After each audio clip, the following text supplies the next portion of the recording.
Okie dokie. Alright, let's get this back up.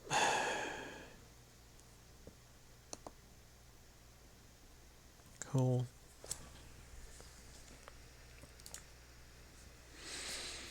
Get back to my courses.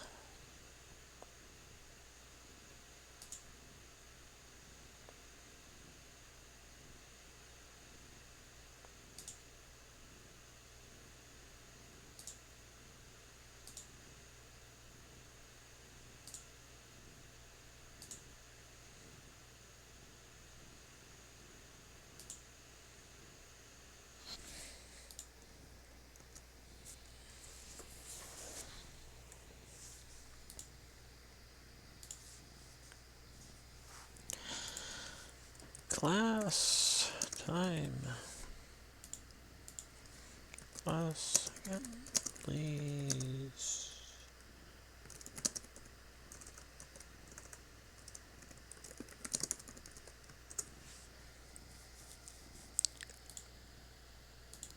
Just early. Huh? Oh.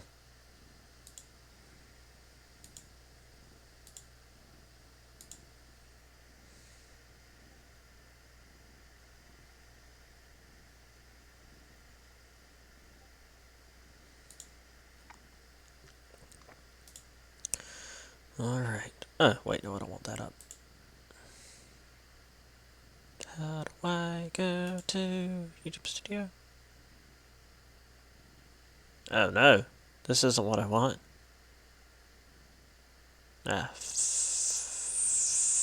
Fuck it. Alright. Pull this up. Have that ready. What is this?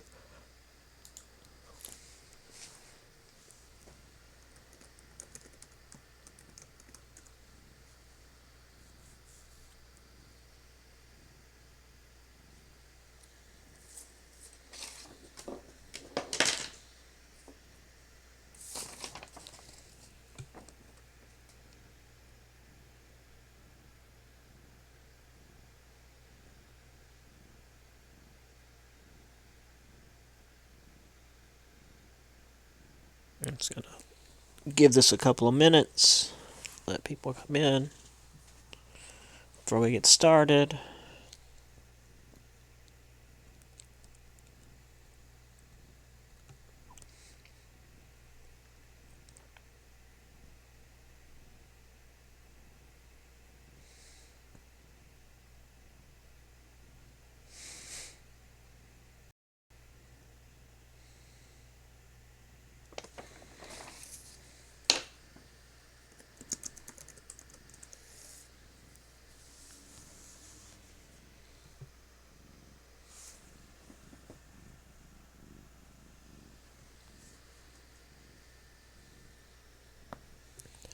Alright. Don't buffer, you piece of garbage, YouTube. Ugh.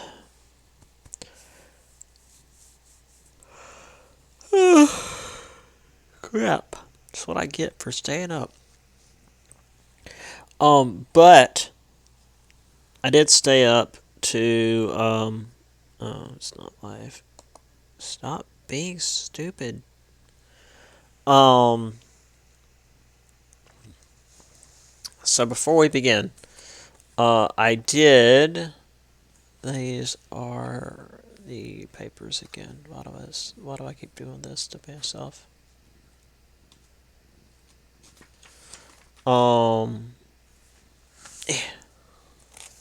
So,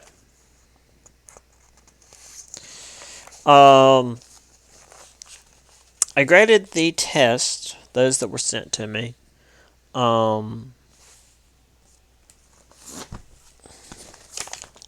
Unfortunately,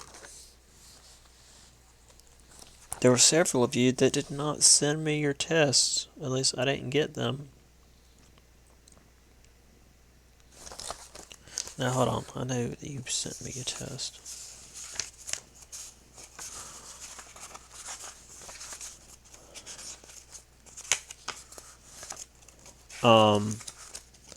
So I don't know what to say to that.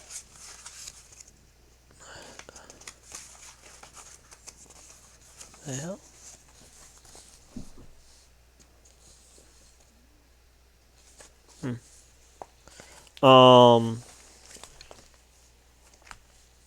I mean, we're well past when the test should be turned in. I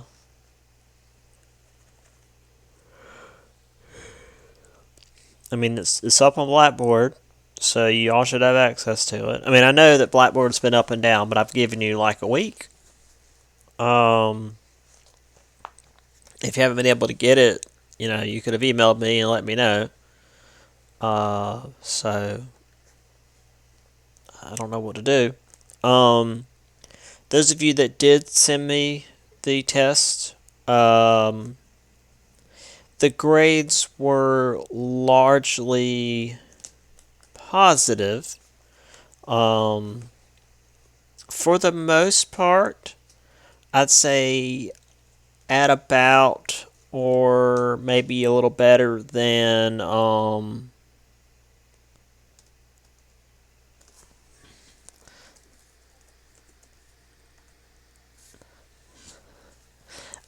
the usual, or what you had before.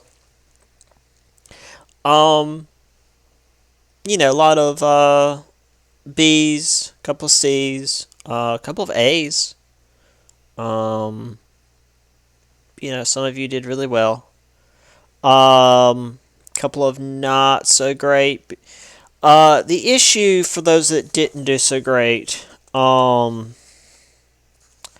some of you didn't seem to read the question, which is to say, one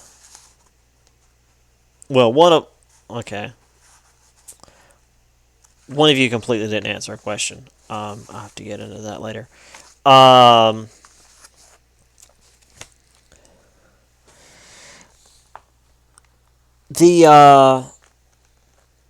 These aren't just the short answer questions from the regular test. These are essay style questions. I said in the thing, 2 to 3 paragraphs. Bring together information.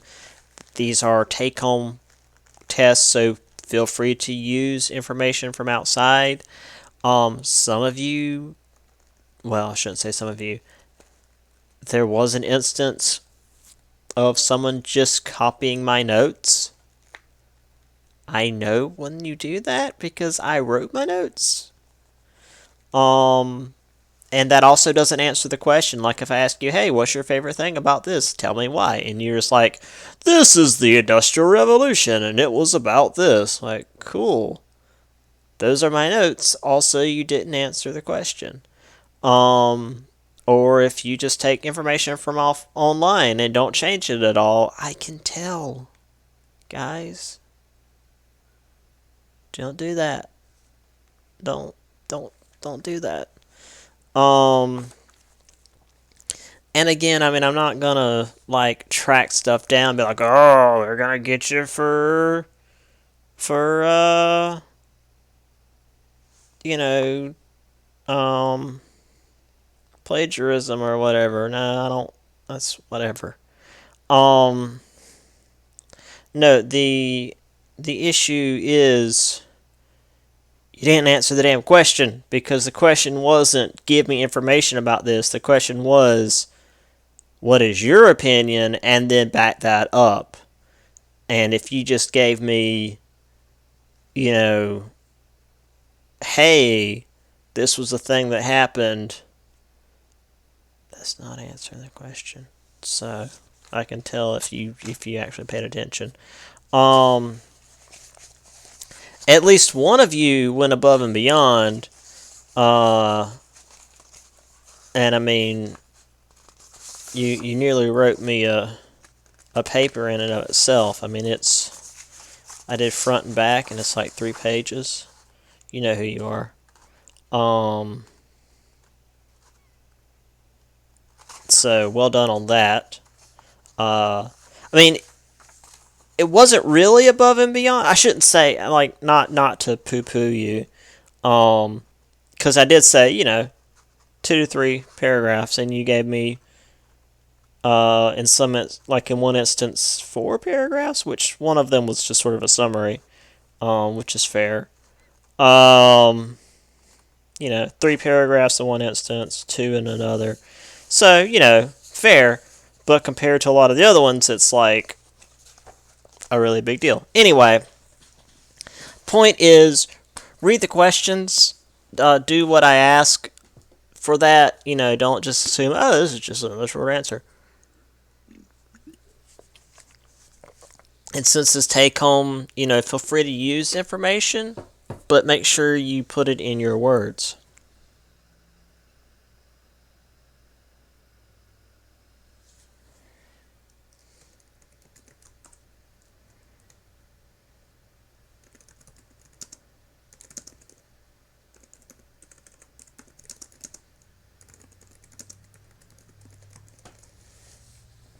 Okay. Also, I haven't graded the paper yet. I'm sorry. Work's been weird. I'll try and get that done today or tomorrow. I'll get the grades up on Blackboard as soon as I can, so we'll all have that ready. If you haven't turned the stuff in, I'm sorry. I can't swing a grade if there's no grade to swing. What else? Oh, so this chapter, we're going to be getting near the end today. We're going to finish it on Thursday. I'm going to redo the test maybe tomorrow, more than likely over the weekend, because I think my mom's going to want me to come see her and the kids tomorrow. Let's all get sick together and die.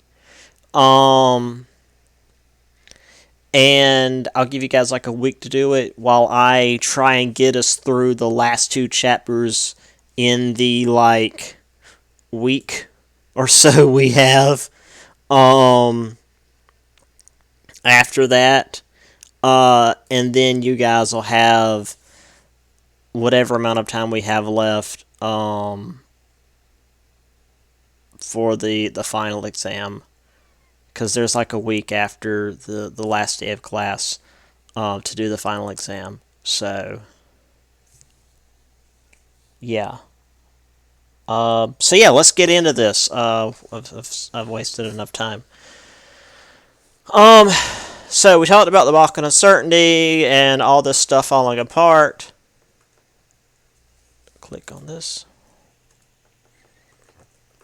Excuse me. So Archduke Ferdinand was assassinated. The longer version of that, he was sent to Serbia.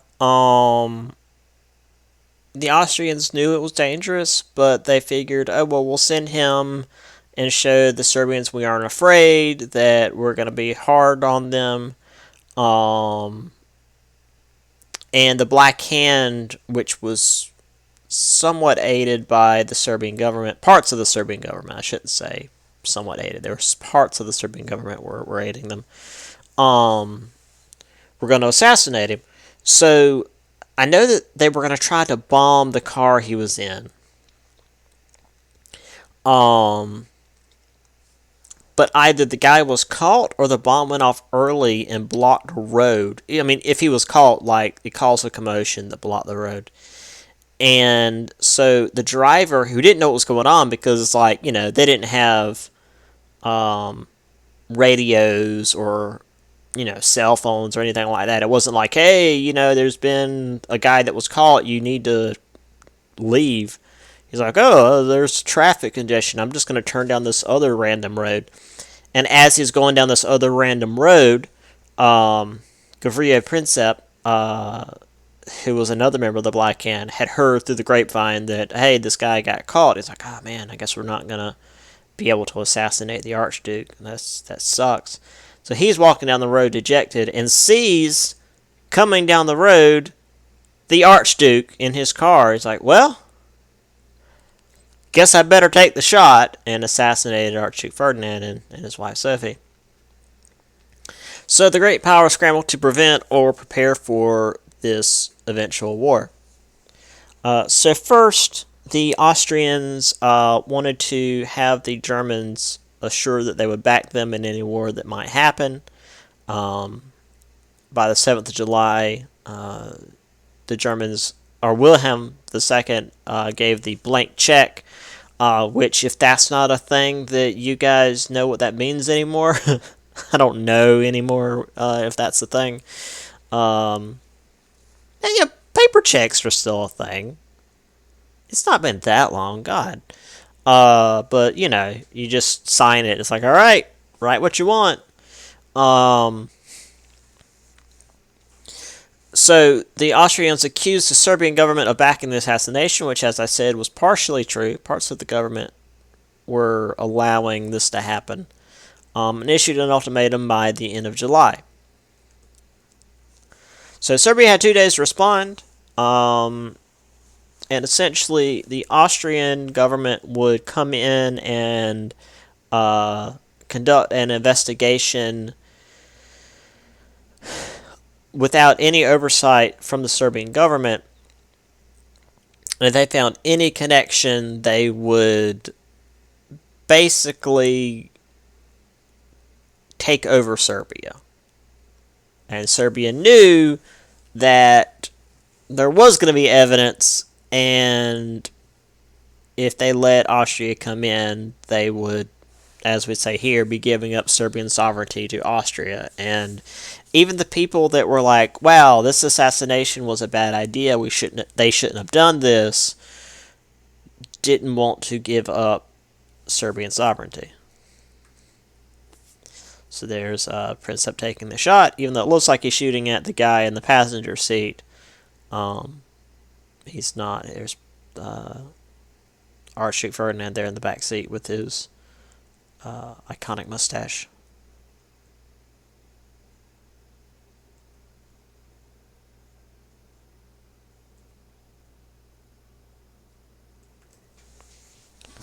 So,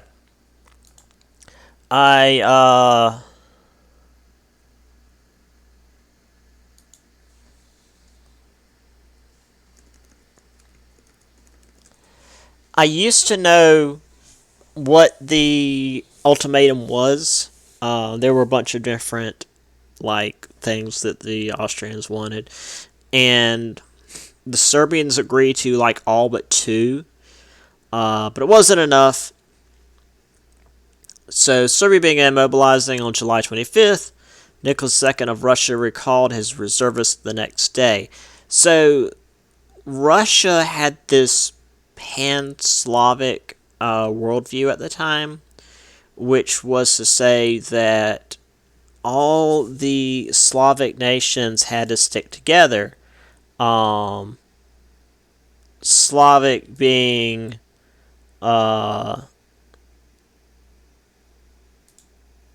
people that are of the that are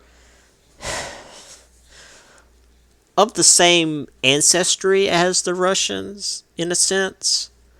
And the Serbians fell under that group, so they just automatically backed Serbia. So Wilhelm II sort of waffled on, maybe we should kind of try to not have war with Russia, but it wasn't enough, and by July 28th, Austria had declared war on Serbia. Now, the thing about Russia is it takes a long time for them to mobilize because they're such a large country, and also at the time they were not at all industrialized. But also, once they start mobilizing, they can't just go, oh, well, I guess we'll just stop mobilizing. They're like a train, an old style train, where it takes a while to really start moving, but once they start moving, it's not you can't stop on a dime. It's going to take them a long time to slow down.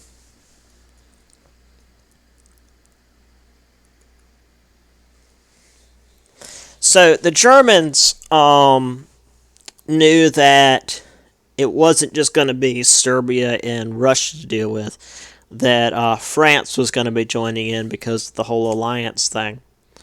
So they sent most of their troops west to deal with France first. It is so weird not standing up and pacing, which I guess is why I'm always lethargic with this online crap. So, yeah, let me try and set up. So they sent most of their troops west first to try to defeat France before trying to move to Russia. German Chancellor Theobald von Bethmann Hollweg declared war on Russia on August 1st, and then issued an ultimatum to Belgium to maintain neutrality. So, we're going to fight you, Russia, but also, hey, Belgium, just be neutral because this is about to happen. And this is going on in France. We'll get into this in a minute. Whoop.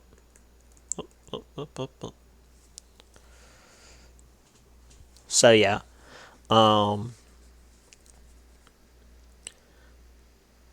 And again, your paper being... The main topic for the paper is, the idea of whose fault was World War I. And this was a big reason why Germany was blamed, is, Germany immediately knew, hey, this is going to be a bigger war. We've got to get ready for France. Or we're going to preempt France and go ahead and march across Belgium.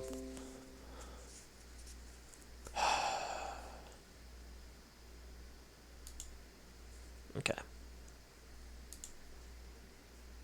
For some reason, I've got a news thing on my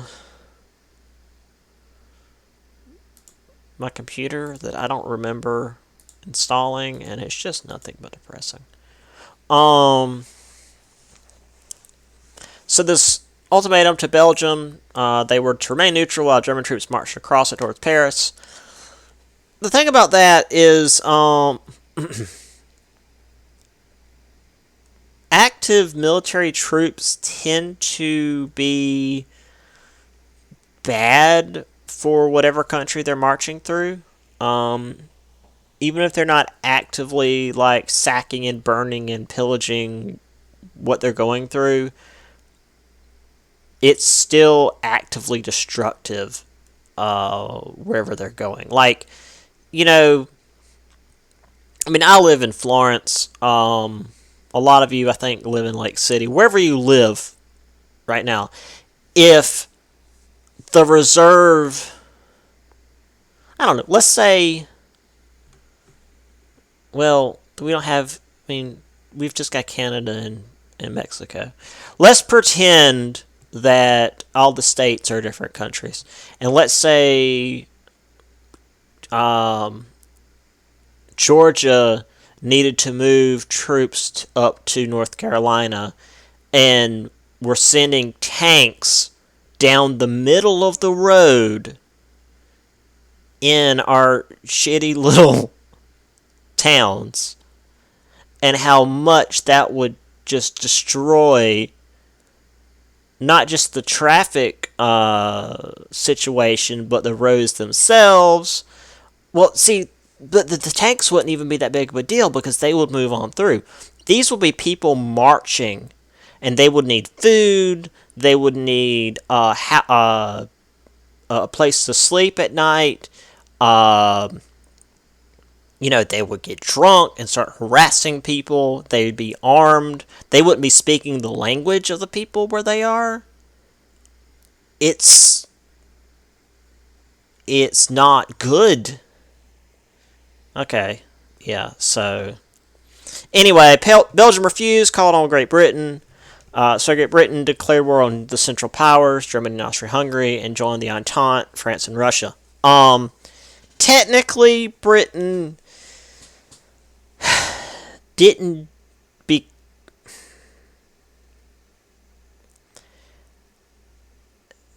Britain didn't join as part of the Entente. As far like the Entente was still France and Russia. Britain just worked with them as like a separate power. Britain, it's not important, is what I'm saying, but Britain just was being weird about it, and I should say that because we did the same thing when we came in later in the war. We weren't a part of the Entente technically. We worked with them. We fought with them. We helped them in the war. But technically, we didn't officially join the Entente, despite us, officially we didn't join them, but in all but word we did, because of legal stuff later on.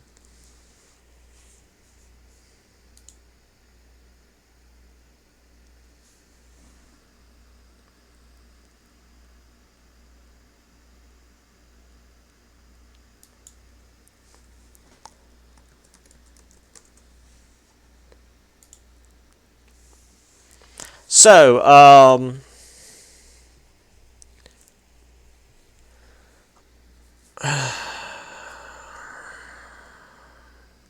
sorry, my friends. I need to stop looking at what my friend sends me because she sends me weird shit. Yeah, I'm sitting here trying to be professional. Oh, the quality crapped out, but I can turn it back up from 144p. YouTube, what are you doing? Okay. So the Ottomans joined the Central Powers in October. Bulgaria came in the next year. Italy joined the Entente in 1915. Greece 1917. And then we joined in spring of 1917. None of this is terribly important. Just FYI. Well, the Ottomans are involved. The Ottomans and Bulgaria are involved in some stuff a little bit later. And then, obviously, we talk a little bit about the U.S. So here's this thing I showed you guys before. This scrap of paper. The Germans have broken their pledged word and devastated Belgium. Help your country's honor. There's this whole thing about the Belgian atrocities where the Germans were marching through Belgian towns and the Belgians, like...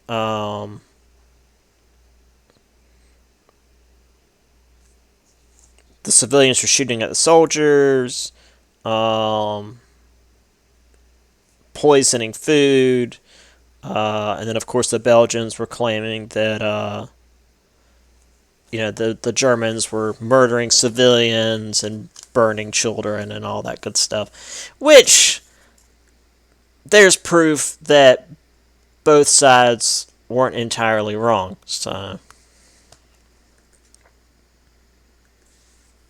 Anyway, so while the Europeans are no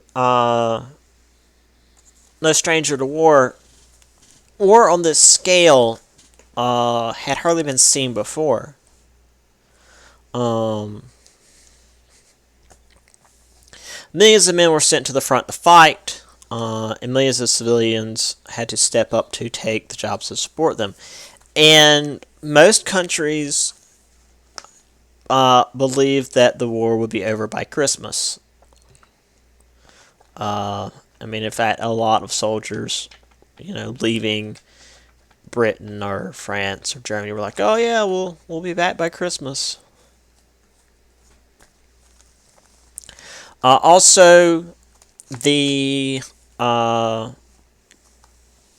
idea of the whole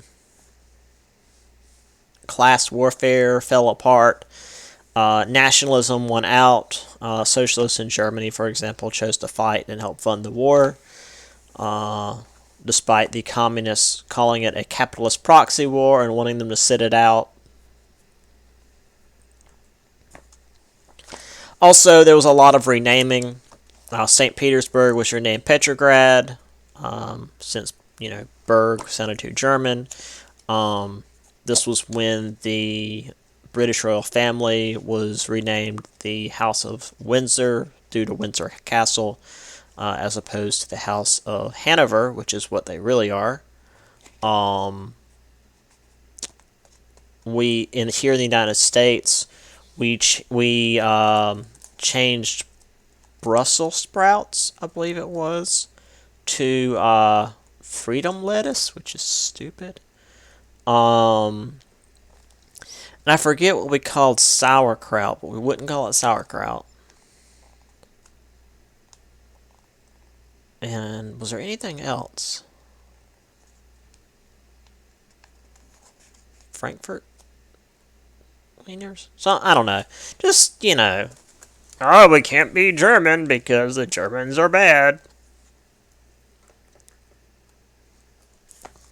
So this was the. We'll get more into where the lines will be drawn here in a little bit. But the Germans got pretty far into France before they were stopped.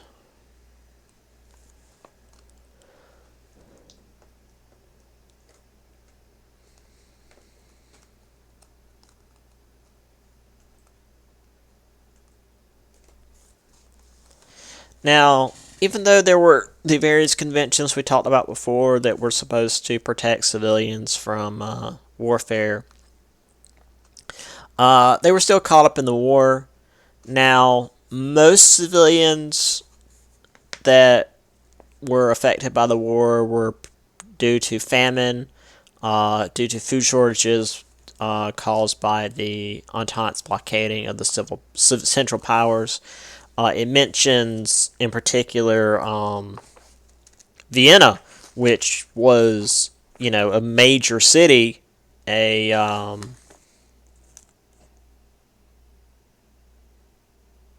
is it at?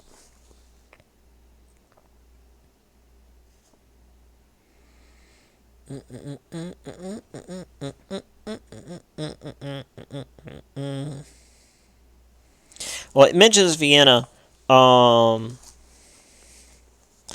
And despite it being like a massive modern city, they were running out of food and resorted to often like eating horses, which is not a normal source of meat.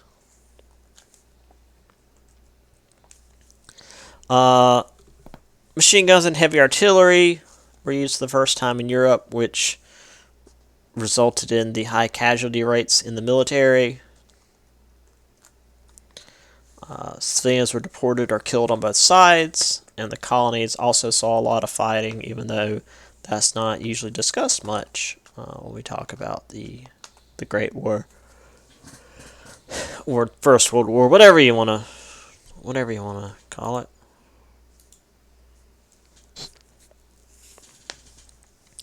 Also, chlorine gas saw its first use for the Second Battle of Ypres, 1915. And unrestricted submarine warfare were seen as war crimes. Chlorine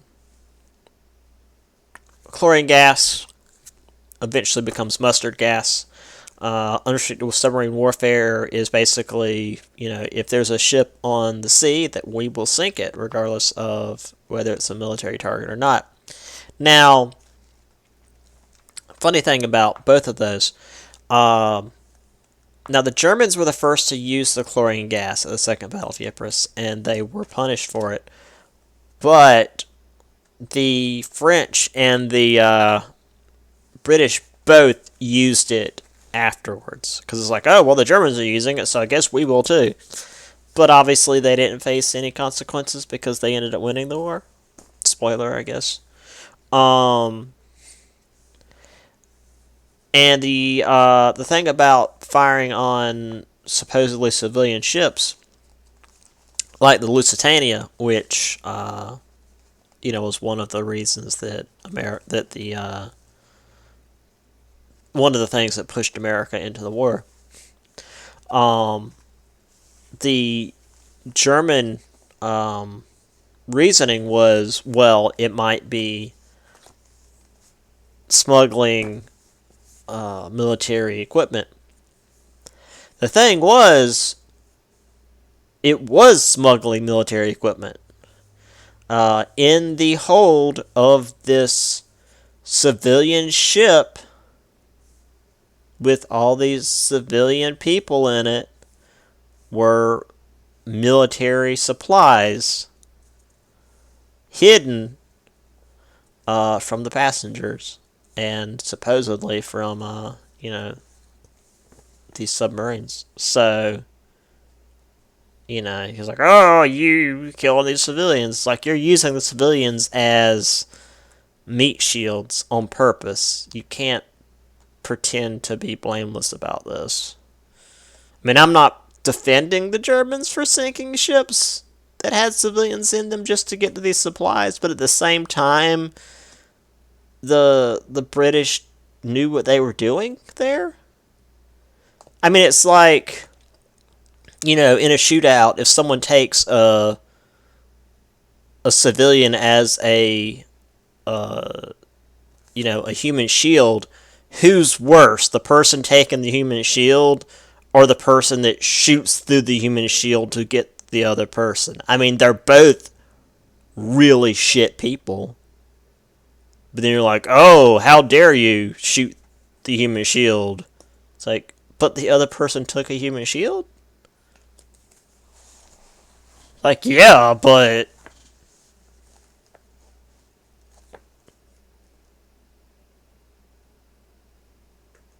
anyway.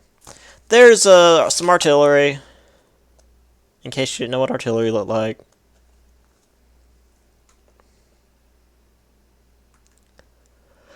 I need to not go off too much on my anecdotes. We got a lot to cover today. Western Front. So, the Germans' plan was to rush forward and capture France as quickly as possible. This was called the Schlieffen Plan, named after a general. They wanted to knock out France as quickly as possible so that the majority of the German armed forces could go back to the Eastern Front and concentrate on Russia because, Russia.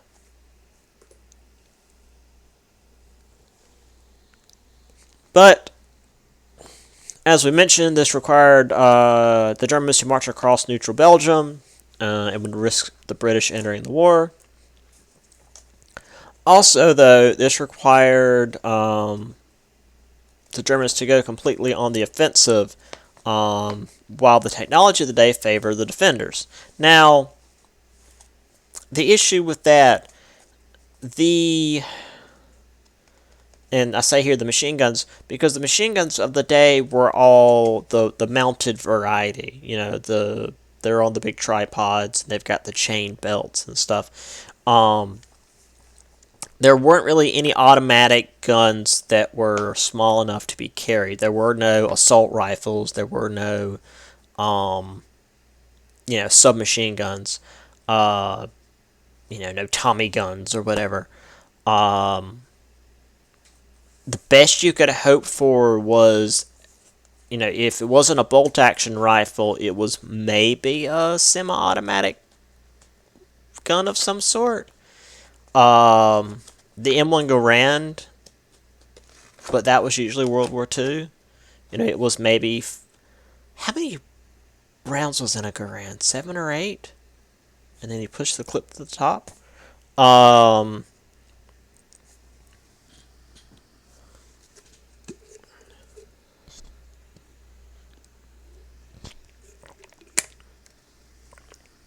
yeah, so...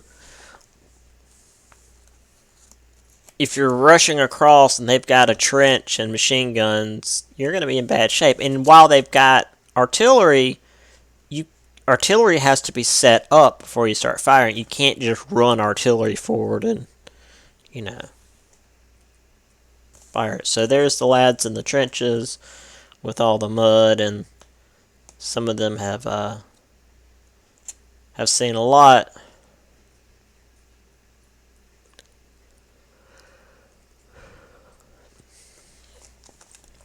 So the German offensive ground to the halt 30 miles outside of Paris. The first battle of the Marne from September 6th to the 14th in 1914. This was when trench warfare on the Western Front truly began. It also allowed the Russians time to mobilize. So the trench warfare... Who's got the balls? It's just this stupid thing again about talking to children about COVID-19. It's okay to ask questions. Can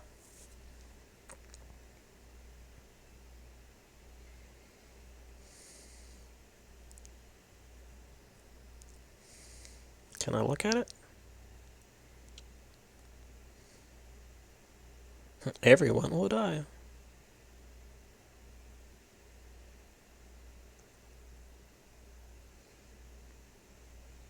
Alright. Yeah, so if you're not familiar with trench warfare, due to the armies having the machine guns, the only real way to defend against that was to just like dig a ditch and get down in it. So both sides just dug ditches and kept going until they basically reached the ocean. And they couldn't go any further. So then they just fortified the ditches, and they ended up as these massive trenches with more fortified regions with the machine guns. They'd have the artillery set up further back, barbed wire, and then in the middle was this no man's land that would usually be cratered and muddy and blasted and with barbed wire and dead bodies and just an absolute mess there in the middle.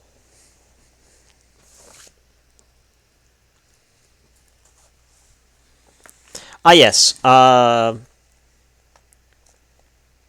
with each failed attempt to go over the top to try to take the enemy's trench, the most famous attempt being the Battle of the Somme. Okay, so the Battle of the Somme, excuse me, normally I'd show you guys the video, but A, we're not in class, B, we're running out of time. Basically, Battle of the Somme was a British offensive against the German-held line. The British sent in, like, tens of thousands of tons of munitions and proceeded to shell the German line with artillery for, I want to say, about a week straight, just day and night, just constant artillery bombardment. And at the end of the week, they set off this massive landmine. I mean, just huge explosion underneath the German trench. They managed to dig underneath the no man's land and plant this huge, basically a big bomb. And once all that had been done, they went over the top and ran across no man's land, having been told, "Oh, don't worry, lads. By the time you get there, it'll be there hardly will be any trenches left, much less Germans." So they're going across the trenches, and apparently the fortifications were so well entrenched that the Germans were still very much alive and started opening up with their machine guns. And this was something I mentioned before. The British had been filming all of this and wanted to send it back as a like a morale booster for the people back home. So this is on YouTube. the Battle of the Somme. This whole thing about, oh, we're gonna send all these, or we're sending all these bombs to the boys on the front, and we're gonna blast these Germans, and it shows all this, and now they're going over the top, and it shows them running across the field, across this blasted wasteland, and then it's grainy and black and white, and then you see the the trench across the way, and the machine guns light up, and you see the soldiers fall, and they don't move. And I mean, you're basically seeing people getting killed, and the British propaganda people were like, oh yeah, look at. I mean, they didn't say this, but the idea was, look at how brave our boys are. But for the populace, it was, oh God, they're out there dying. And women were fainting in the theaters, and people were, vomiting and rioting, and it was a mess. And the end result was, okay, we're gonna start censoring stuff before we send it back home, and make sure that things look positive before we release it. So that was Battle of the Somme. And the Battle of the Somme, I mean, the Somme Offensive was a 4-month process. This wasn't just the one big thing.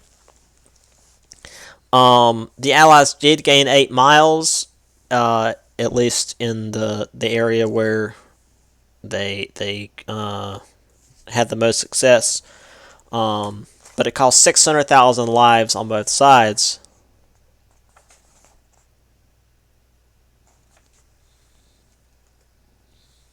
So there they are, going over the top. The guy up on top there, the first one over, that is the officer. He is a nobleman, and probably a nobleman. I shouldn't say he definitely is. He's probably a nobleman. And this was when the officers had to lead from the front. And as I said, one of the positive things about World War One is the nobles. The nobles got pretty wiped out, and that's not necessarily something I'll mourn too badly.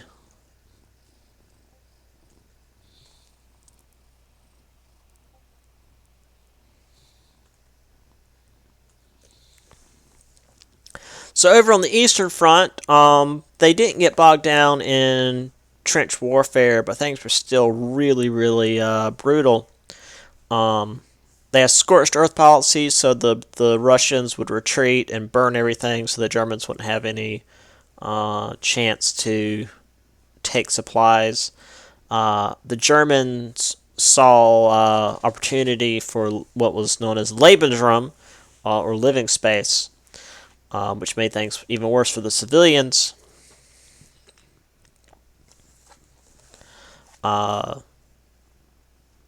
German victories at Tannenberg rather, and the Mossern Lakes made commanders Paul von Hindenburg and Erich von Ludendorff heroes. Oh, he's a good boy.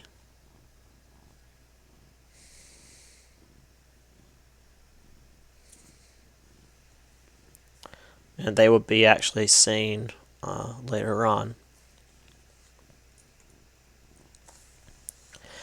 February 1918, Russia failed to enter conflict, the Communist Revolution, which we'll talk about next time. We'll talk about it a little bit at the end of class today, but then we'll speak of the full revolution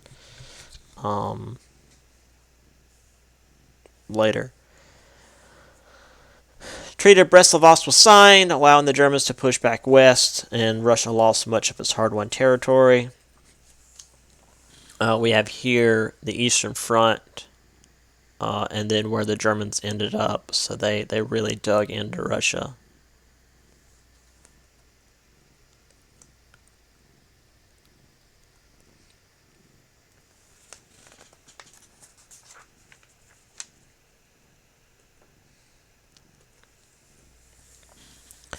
Obviously, it was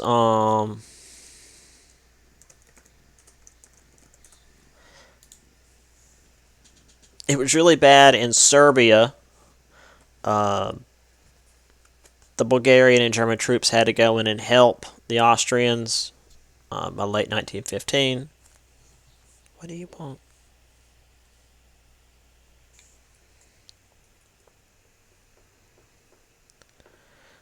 The Ottoman Empire attempted to push into Russia but failed. So returning to Istanbul and seeing the Armenian people outside of the city, they decided, hey, we're going to butcher these people because we feel like it. And ended with the Armenian genocide because, that's just how things were at the time. I mean, not to even pretend to justify it, but jeez Louise. It was just like, oh, we're just going to butcher these people. The Ottomans, though, were more successful in defensive tactics. They kept the Australians and New Zealanders from taking the Dardanelles Straits to try to resupply Russia. These were this was the Straits of Gallipoli. Where's that? Oh no, I know I've got a map of that. It's actually not here. That's Bulgaria and Serbia. There we go. The peninsula of Gallipoli there. And they've got gun batteries on both sides. They've got mines in the middle. I mean, it's not a good place to try to cross.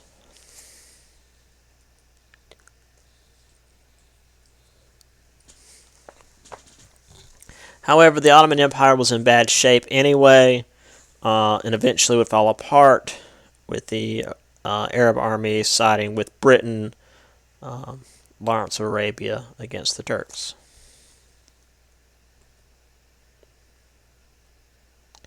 Now in the colonies, largely fought in Africa. It was also a total war. Civilian populations were displaced, and the colonial people were able to see the civilized Europeans tear each other apart. Now, again, we aren't really given much along the lines of detail. There's a lot of K here in my book. With the colonial wars. But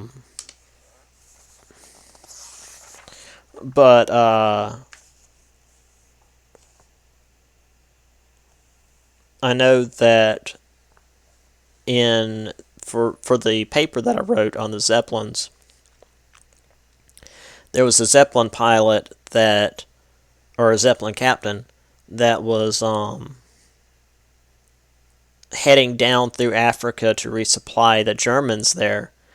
And at night, because the air of the desert got so cold, it caused the Zeppelin to drop so much that the bottom of the passenger carriage actually scraped against or skimmed against the tops of the sand dunes. And then during the day, it got so hot that they'd end up much higher in the sky than they meant to be because, the gas would expand.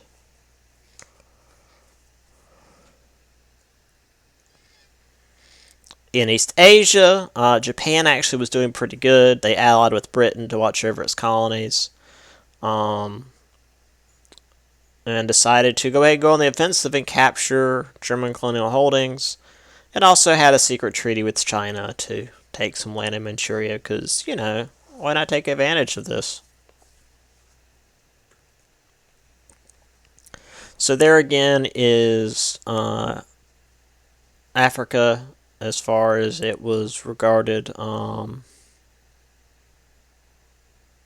from the European standpoint. So the Germans had land here, down here, and then there. So that's where you'd see most of the fighting. Maybe Togoland as well?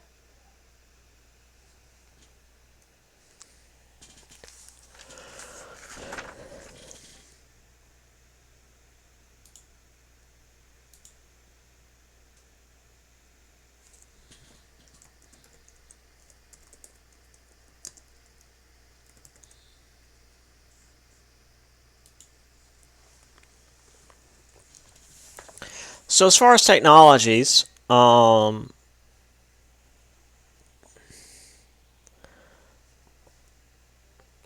usually leads to innovation, and then of course the Great War wasn't any exception. We had advanced guns, gas. I did that last time. We had chlorine gas and eventually mustard gas. And then, of course, the artillery that we discussed before. Tanks and planes, which were really nascent, and these oddities, more so than anything, really only were used towards the end of the war, would be massively used in World War II and then wars to come. Planes and Zeppelins as well were largely reconnaissance craft, but by the end of the war they were used for more military uses. Airplanes in particular, I mean, there were these flimsy, almost kites, really, with engines.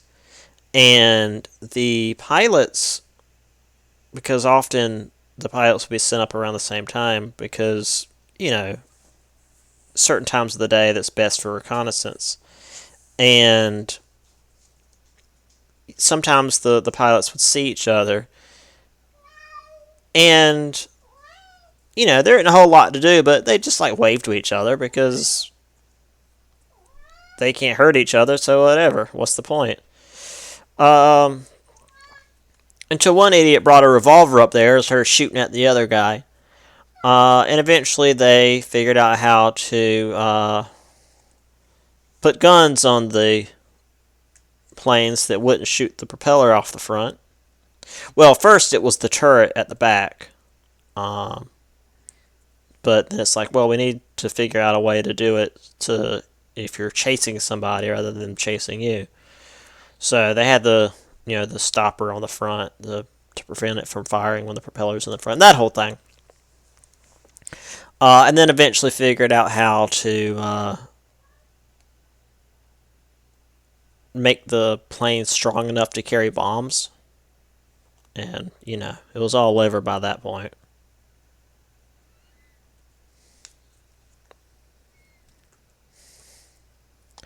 Now, there were powerful navies, but they didn't do a whole lot. There was the Battle of Jutland, which saw the British and German navies, which had been building up in the previous chapter.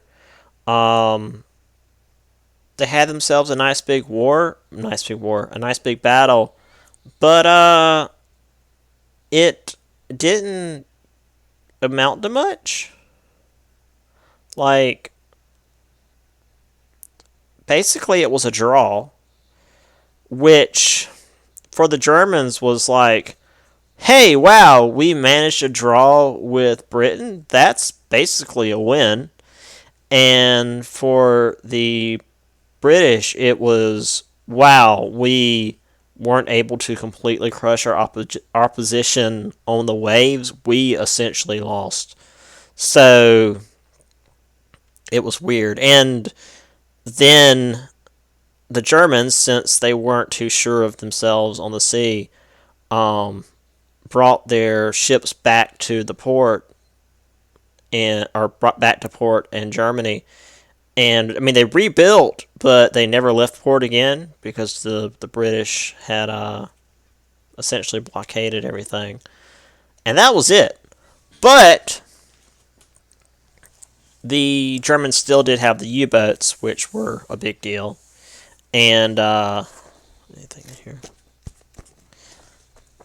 And the Navy did use the radio, which, of course, would shape things to come. So there's the big artillery. Those didn't fire as far, but they were much larger bore.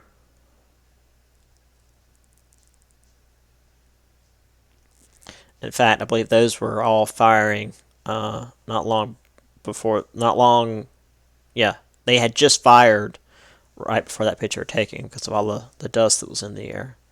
And you can see how they were set up to roll back to that point after firing. They would just, bam, and roll back, and then roll forward again before being reloaded.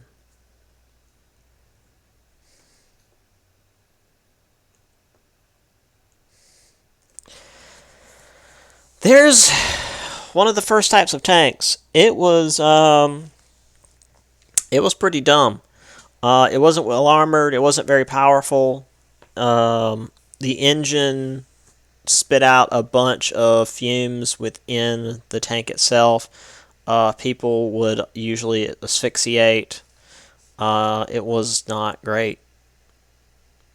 But, by World War II, tanks were really part of the main strategy. Oh, yeah, sorry. I keep forgetting I've got this picture because, these are pretty advanced little tanks.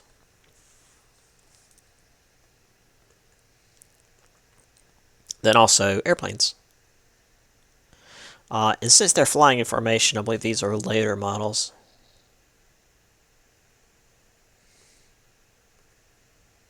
And then, of course, the battleships.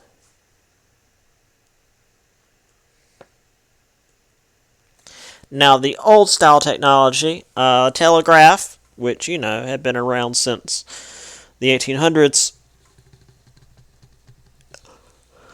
or at least the interception of the telegraph, was very important. The Zimmerman telegraph had urged Mexico to join the Central Powers on the promise of receiving U.S. territory, which spurred the U.S. into the Entente. And horses actually got a lot of use in this war, moving supplies, munitions, and wounded troops to and from the battlefield. In fact,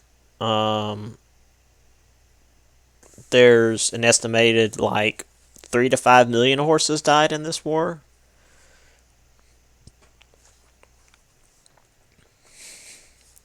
So here's this cartoon, for Mexico, Arizona, New Mexico, Texas. For myself, the rest. I don't know why it's got for Japan, California. I mean, I guess that's why the question mark's there, because Germany wasn't really allied with Japan. I mean, maybe there was some potential backdoor deals, but Japan was definitely working with Britain against Germany at the time. I don't know.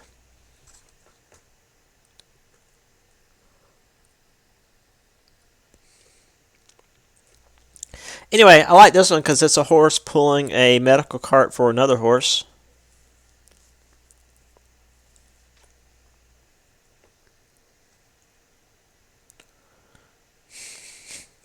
It's a horse with a gas mask. Because when you're getting hit with a gas attack, you do not want your horse freaking out.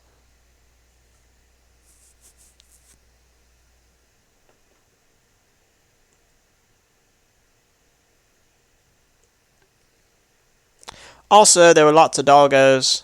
I mean, I had to have an excuse to put dogs. Also, spy pigeons. These are homing pigeons, which were, taught to fly in a certain pattern.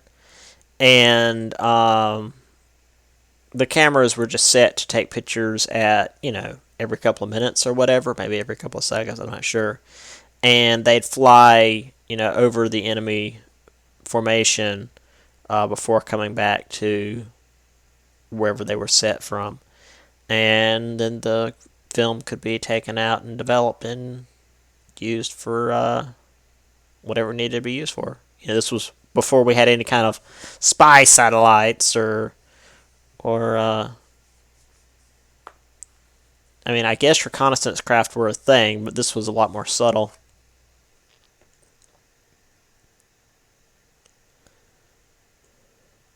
And then also this great picture of this horse laying down with this dude. That's just great.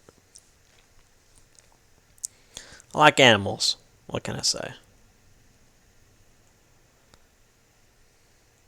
Now back on the home front, even though it wasn't the dirty, dangerous trenches, the home front was still part of the war.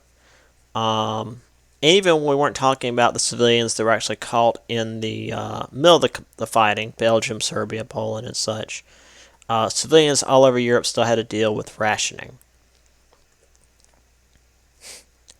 There was also the workforce. With every able-bodied male pushed into the front lines, women took up the slack and worked in the factory jobs, usually munitions. And munitions was dangerous not because of the threat of it exploding, because they had to be armed, and they weren't armed before they were actually about to be used. But munitions use a lot of chemicals which are dangerous and would often result in the people there getting sick and often dying. So, a lot of these workers did die working in the munitions factories.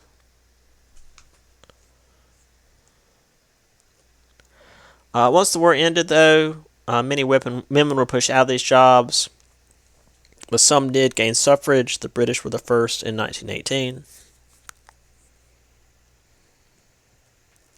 So they're the women working in the munitions factories.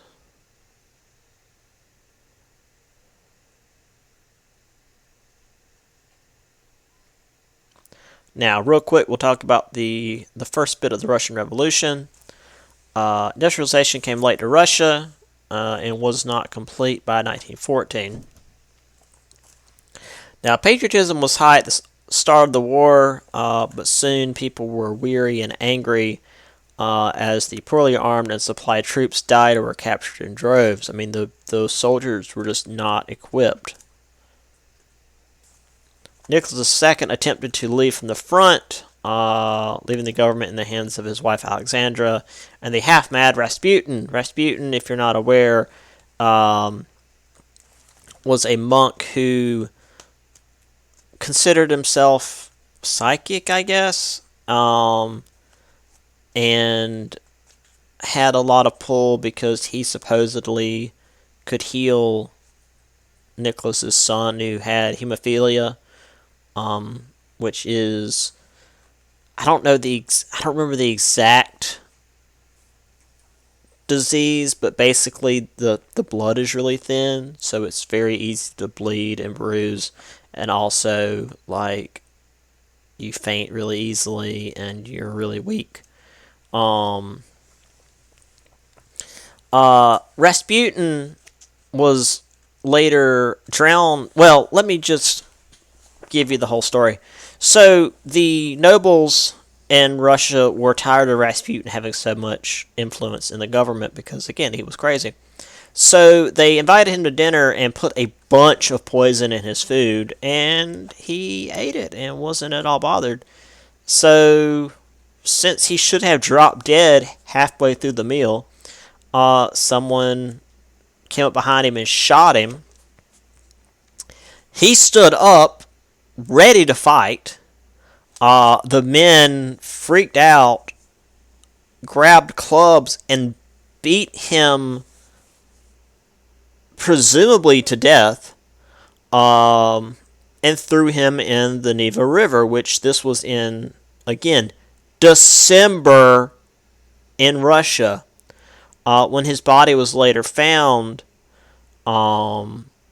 his fingernails had been torn, like he had been clawing at the ice, and he had water in his lungs, which meant he had drowned, which means he wasn't dead when he had been thrown in the river. Jesus. So you can tell which one's Rasputin. Basically because other than Alexei, no one else is a boy. He looks a lot more presentable in this one. Doesn't have the crazy ass going on. I mean, even his beard is a lot better. Like, the beard in that one is a lot more scraggly. I mean, the beard in this one's still a little bit rough, but it's passable. Anyway, real quick, the February Revolution. I believe this is where I ended the last one. Oh no, a little bit more. So February 18th, using the old Russian calendar. Don't worry about it. Putilov munitions factory workers went on strike. Much of the city followed. So again, general strike. Deserters began entering the city, and on February 28th, the revolutionaries seized railway stations. So the city is completely taken over by this point.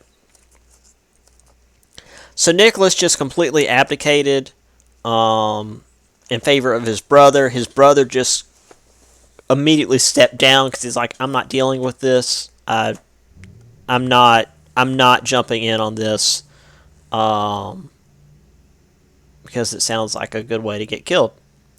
And this ended the Romanov dynasty. A provisional government, which is to say a temporary government, led by moderate socialist Alexander Kerensky. If you know why I spelled it like that, you're a massive nerd. Shared power for a time with a more radical Petrograd Soviet. So there's the folks out in the streets.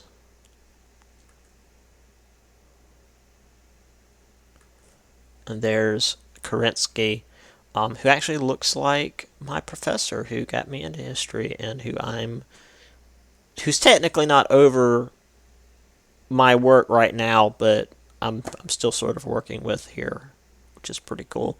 And it seems surreal now after working from home for, I guess it's been a month now.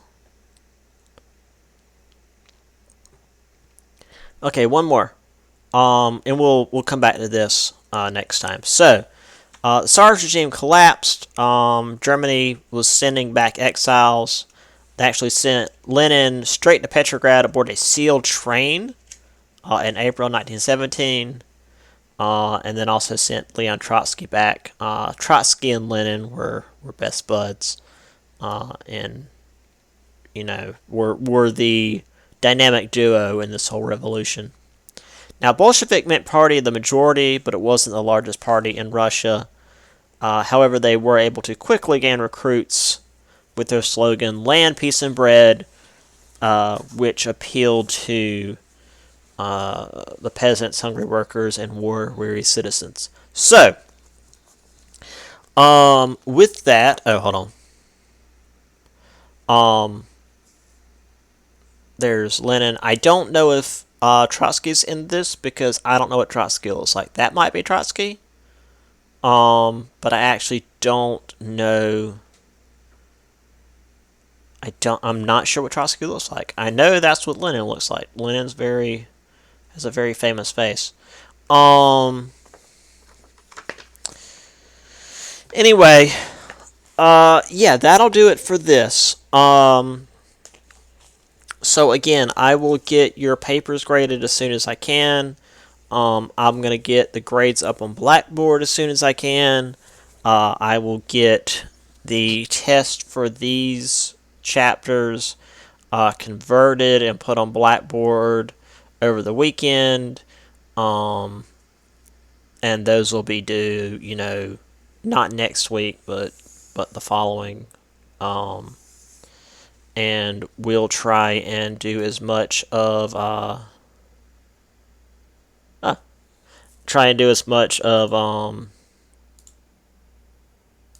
of everything else as we can. So fingers crossed. All right, so let's see. Oh, good. My thumbnail for this is the faded picture of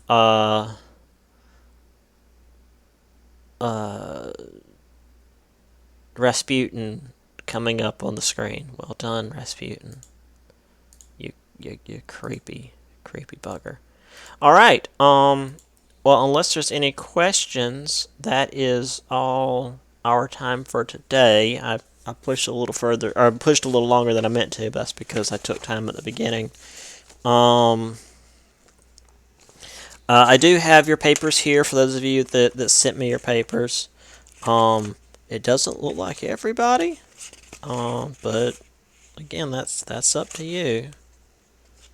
I don't know how many of you are checking your emails, but I mean, the only way I can really communicate with students is through email. And obviously, if you're here listening to me talk about this, you've seen your emails. So if you're hearing me talk about this, you've probably sent me your stuff, so don't worry about it. Um, in fact, I know a couple of you have sent me a lot of, like, send me your paper, send me your test, and it's like, oh, did I send you my stuff? It's like, yeah, you're good, you're cool. Which I'd rather you do that than, like, 2 weeks later, did I send you my stuff? No. Um. Anyway, yeah, that'll do it for me. You guys take care. I'll see y'all on Thursday. Um. And yeah, I didn't realize how far we were through the month. uh. Which is sweet kitty. Okay, sorry. Um. Well, nobody's saying anything. It looks like most people have left. So I will see you guys later on. Oh no! How do I stop my... Oh, I left my... Shoot. Okay.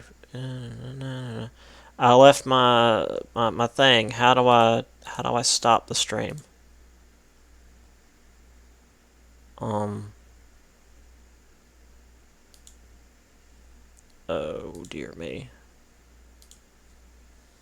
I guess I could just stop it from this. Okay. Hopefully this doesn't break anything. Anyway, bye.